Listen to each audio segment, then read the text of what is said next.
नाज़रीन, अवां सां बुलेटिन में अहम ख़बर शेयर करे रहिया आहियूं त वफ़ाक़ी काबीना साइफ़र केस जो ट्रायल अडियाला जेल में करण जी मंज़ूरी ॾेई छॾी आहे। एहतसाब अदालत जे जज अबुल हुसनात जे फ़ैसिले जी रोशनी में कानून वारे वज़ारत समरी काबीना के पेश कई। वफ़ाक़ी काबीना PTI चेयरमैन ऐं शाह महमूद कुरैशी ख़िलाफ़ ट्रायल जे जेल में ॿुधणी जी मंज़ूरी ॾिनी।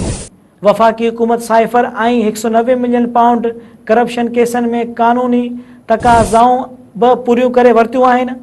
नाज़रीन, अवां सां बुलेटिन में हिकु भेरो ॿीहर अहम ख़बर शेयर कंदा हलो त वफ़ाक़ी काबीना साइफ़र केस जो ट्रायल अडियाला जेल में करण जी मंज़ूरी ॾेई छॾी आहे।